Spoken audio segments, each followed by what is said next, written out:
सो welcome दोस्तों, welcome to meet audio on व्यवहार circuit. यहाँ पे मैं कनेक्शन कर रहा हूँ दोस्तों। देखिए ये कनेक्शन आउट जो है ये मैंने एम्पलीफायर में दे दिया है, जो कि 200 वाट की एम्पलीफायर है। तो इस बोर्ड में दे दिया है और इसकी जो आउटपुट होगी यहाँ पे मैं बूफर कनेक्ट कर दूँगा, यानी कि जो ये स्पीकर है, देखिए दोस्तों ये स्पीकर है, ये कनेक्ट कर दूँगा मैं। तो आप देख पाएंगे कि इसकी जो साउंड है वो किस तरह की है, और दो आपको एडजस्टमेंट मिल जाते हैं जो कि आप एडजस्ट कर सकते हैं। फ्रीक्वेंसी आपको कैसी चाहिए, फ्रीक्वेंसी जो है वो वेव फॉर्म में होती है दोस्तों। तो आपको उसकी जो फॉर्म है कैसी रखनी है, इन दोनों पोटेंशियोमीटर का यूज़ करके आप उसको एडजस्ट कर सकते हैं। तो दोस्तों यहाँ पे मैं यूज़ कर रहा हूँ, देखिए दो यहाँ पे मैंने ब्रिज ले लिया है और फिल्टर भी लगे हुए हैं। तो ये मैं फिल्टर यूज़ करूँगा इसके लिए। तो दो ट्रांसफार्मर यूज़ कर रहा हूँ, एक देखिए ये है, तो ये भी 12012 ही है दोस्तों, जबकि इसको चाहिए 45045 चाहिए। तो इस हिसाब से आपको आउटपुट जो होगी वो कम ही मिलेगी।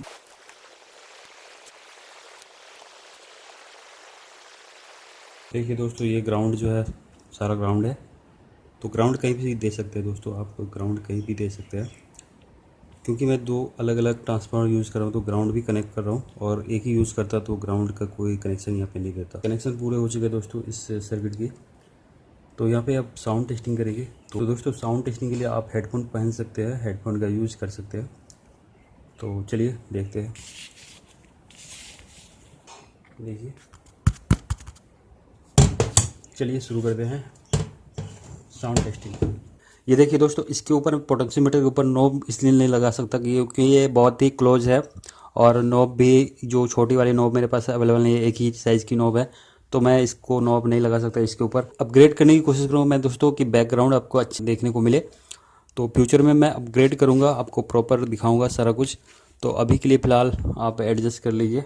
तो चलिए साउंड टेस्टिंग पे आते हैं। और ये जैसे कि मैंने बताया गेन है, और ये फ्रिक्वेंसी 1 फ्रिक्वेंसी 2 है। तो फ्रिक्वेंसी 1 फ्रिक्वेंसी 2 का काम है दोस्तों कि आपकी जो वेव फॉर्म है उसको ये चेंज करता है दोस्तों। अगर बूफर को आप थंपिंग बेस चाहिए तो इस पोटेंशियोमीटर से आप वो थंपिंग बेस ले सकते हैं। इस पोटेंशियोमीटर से आप बेस को थोड़ा इस तरह से बना सकते हैं कि आपको जो क्लासिक साउंड चाहिए, क्लासिकल म्यूजिक में जो साउंड होती है उस तरीके से इन दोनों पोटेंशियोमीटर का यूज़ करके आप एडजस्ट कर सकते हैं दोस्तों।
दोस्तों आपको इसकी साउंड कैसी लगी कमेंट में ज़रूर बताइए, और मिलते हैं अगले वीडियो में। और इसकी PDF अवेलेबल होगी 5000 क्रॉस करते ही, जो सब्सक्राइबर क्रॉस होंगे 5000 होते ही मैं आपको इसकी गर्वर फाइल और PDF भी मास्किंग के साथ दे दूंगा दोस्तों। तो अभी तक इस वीडियो में फ़िलहाल इतना ही, मिलते हैं दोस्तों अगले वीडियो में।